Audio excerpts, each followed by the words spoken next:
हमें क्या बोलता है यहाँ पर, क्वेश्चन नंबर 3 बोलता है father promise to pay his son a sum of rupees 1 lakh.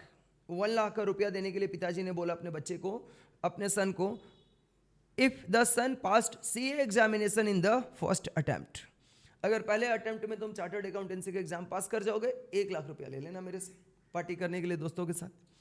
The son passed the examination in the first attempt, फिर उसने जोर लगाया, फर्स्ट अटेम्प्ट में एग्जाम्स भी पास किया, बट फादर फेल्ड टू पे द अमाउंट एज प्रोमिस्ड। पिताजी ने बोला कि बच्चे अब भूल जाओ 1 लाख रुपये, ठीक है ना, अब तो तुम एग्जाम्स पास कर चुके हो, सीए बन गए हो, तो जाओ खुद कमाओ, कोई रुपया तुमको नहीं मिलने वाला। Son files a suit for recovery of the amount. Son ने अपने पिताजी के ऊपर क्या कर दिया, सूट फाइल कर दिया, केस फाइल कर दिया। समझ में आ रहा है ना, ये बच्चा फील कर रहा है, ऐसा लग रहा है कि इसको भी ऐसा ही प्रॉमिस हुआ है, ठीक है। देखो, स्टेट अलोंग विथ रीजन, कारण के साथ आपको बताना है whether son can recover the amount under the Indian contract Act 1872 और नॉट। क्या ये बच्चा अपने पिताजी से 1 लाख रुपया केस फाइल करके और रियलाइज कर पाएगा, ये आंसर आपको देना है। तो आप कैसे लिखना स्टार्ट करोगे? अच्छा, ऐसा जरूरी नहीं है कि सारे क्वेश्चंस में आपको provision, fact of the case, conclusion सारे क्वेश्चंस में लिखते रहना है। समझ में आ रहा है ना, ये क्वेश्चंस भी 4 नंबर का ही पूछा जाएगा और इंस्टीट्यूट बोलता है कि आपको एक सटीक आंसर देना है, एकदम पॉइंट टू पॉइंट आंसर आपको देना है, आपको पेज नहीं भर के आना है। समझ में आ रहा है ना, आप पेज भरने वाला सिस्टम में जाओगे तो मार्क्स कटेगा। मैं एग्जाम्स लेता हूँ, मैं भी पेज भर के दोगे तो मैं भी मार्क्स काटूंगा आपका, ठीक है। अच्छा, तो यहाँ पर क्वेश्चंस जो पूछा गया है ना, problem asked in the question is based on the provision of the Indian contract Act 1872 as contained in section number 10।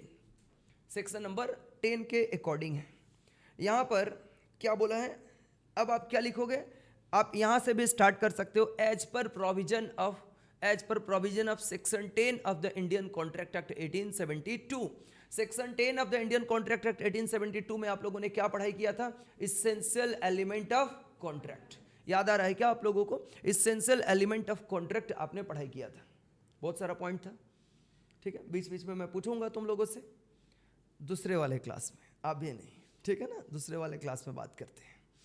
According to the provision there should be an intention to create legal relationship between the parties.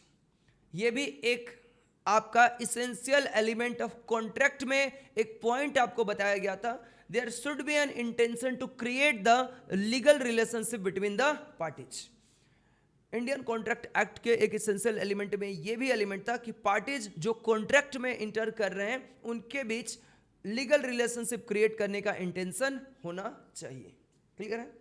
लेकिन और agreement of a social nature, social nature का अगर कोई agreement है, समझ में आ रहा है ना, सोशल नेचर का एग्रीमेंट है, जैसे मान लो मैंने किसी बच्चे को अपने घर पार्टी में बुलाया और वो बच्चा आने के लिए पहले बोला था, नहीं आया, तो मैं क्या उसके ऊपर केस फाइल कर दूंगा? समझ में आ रहा है ना, ये सोशल नेचर का एग्रीमेंट है, नहीं कर सकता हूं। तो according to a social nature or domestic agreement of a social nature or domestic nature do not contemplate legal relationship या do not establish legal relationship between the parties. और यहाँ पर फादर ने सन को जो अपना ये दिया था, ऑफर दिया था, उसने एक्सेप्ट भी किया था, एग्जाम्स भी पास किया और वह उसने 1 लाख रुपया मांगना भी शुरू कर दिया। लेकिन ये जो कॉन्ट्रैक्ट फादर और सन के बीच हुआ था, ये यहाँ पर पार्टीज के बीच लीगल रिलेशनशिप क्रिएट करने का इंटेंशन नहीं था। This was an agreement of domestic nature. कैसा था? डोमेस्टिक नेचर का ये एग्रीमेंट था। सो यहाँ पर कोई भी agreement of a social nature या agreement of a domestic nature do not contemplate legal relationship between the parties and such are not contract, और इसे इंडियन कॉन्ट्रैक्ट एक्ट के अकॉर्डिंग कॉन्ट्रैक्ट ही नहीं माना जाता है। मेरी बात समझ में आ रही है? इसको इंडियन कॉन्ट्रैक्ट एक्ट के अकॉर्डिंग कॉन्ट्रैक्ट नहीं माना जाता है। which can be enforced, not contract which can be enforced, वैसा कॉन्ट्रैक्ट ही नहीं माना जाता है जिसको इन्फोर्स किया जा सके। This principle has laid down in the case of Balfour versus Balfour. इसमें भी ये बताया गया है, अगर मान लो ये लाइन को आप स्किप भी करना चाहते हो, this principle has been laid down in the case of Balfour versus Balfour, इस केस स्टडीज को आप रेफर नहीं करना चाहते हो तो देन यू कैन स्किप, आप स्किप भी कर सकते हो। फिर क्या लिखोगे, पैराग्राफ चेंज करके, accordingly applying to the above provision and the case decision in this case son can not recover, ये बच्चा रिकवर नहीं कर पाएगा, क्योंकि यहाँ पर पार्टीज के बीच लीगल रिलेशनशिप क्रिएट करने का इंटेंशन ही नहीं था, और this type of the agreement was purely domestic type का एग्रीमेंट ये था। क्लियर है? So son can not recover the amount of rupees 1 lakh from father for the reason explained above. बात खत्म, ठीक है ना? तो आंसर इतना ही लिखना है आपको। कितना नंबर मिलेगा आपको? 4 का 4 मिलेगा।